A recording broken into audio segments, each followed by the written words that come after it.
আসসালামু আলাইকুম রহমতুল্লাহ।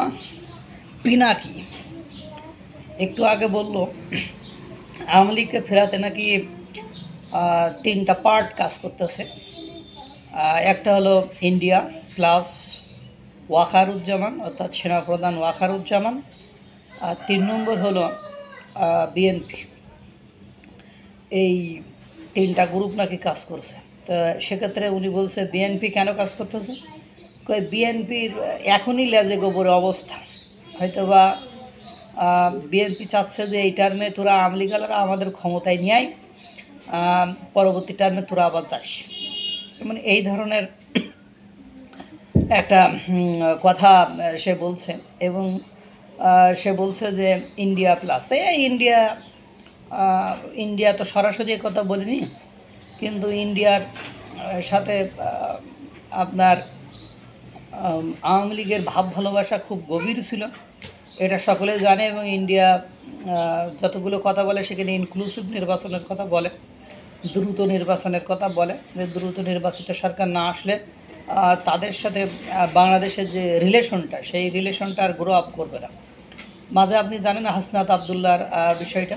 হাসনাত আবদুল্লাহ সার্জিস সেনাপ্রধানের সাথে সাক্ষাৎ করেছিল। সেই সেনাপ্রধান নাকি তিনিও ইনক্লুসিভ নির্বাচনের কথা বলেছিলেন এবং রিফাইন্ড আওয়ামী লীগের কথা বলেছিলেন। যাই হোক, আওয়ামী লীগ তো আওয়ামী লীগ, এখন রিফাইন্ড হোক আর কালপেট হোক, আওয়ামী লীগ তো আওয়ামী লীগই, তাদেরকে ফেরতের কথা বলেছিলেন। এবং বিএনপির বিভিন্ন যে সংগঠন, বিভিন্ন যে দল উপদল আছে, বা বিএনপির যে যুবদল, ছাত্রদল, বিভিন্ন দলের ভেতরে দেখবেন আওয়ামীপন্থী লোকজনই আছে। আওয়ামীপন্থী লোকজন, আওয়ামী লীগের লোকজন বিভিন্ন সব দলের মধ্যে কম বেশি আছে, কারণ তাদেরকে এখন সাস্টেইন করতে হলে, টিকতে হলে, থাকতে হবে।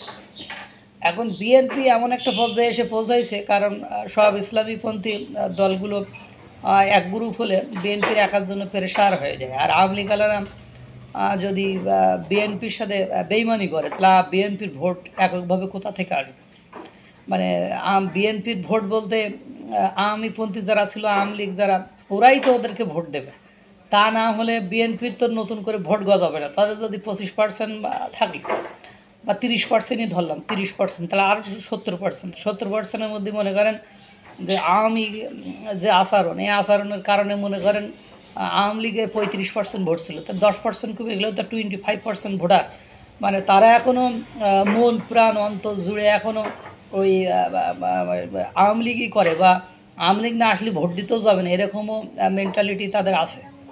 সেক্ষেত্রে আওয়ামী লীগ যদি বলে যে না, ওই বিএনপিকে ভোট দাও, এবং বিএনপির গণ অভ্যুত্থান থেকে একটা বিষয় আমি লক্ষ্য করেছি, তারা কিন্তু কখনো আওয়ামী লীগকে নিষিদ্ধ চায়নি, কখনো তারা আওয়ামী লীগকে নিষিদ্ধ চায়নি, বা আওয়ামী লীগ নিষিদ্ধের ক্ষেত্রে সকলে ঐক্যমত্য হলেও এই বিএনপির কারণে আওয়ামী লীগকে এই সরকার অবশ্য ট্রাই করেছিল, সেটা বিদেশি চাপ আর বিএনপির অনৈক্যের কারণে, বা বিএনপির মতামত না থাকার কারণে তারা নিষিদ্ধ করতে পারেনি। এবং ওয়াকারুজ্জামান আওয়ামী লীগের আমলে উনি ছিলেন। এখন উনি ইনক্লুসিভ নির্বাচনের কথা কেনই বা বলেছেন, আমি ওনার সম্পর্কে যতটুকু শুনেছি, মিডিয়ার মাধ্যমে জেনেছি, ততটুকুই বললাম।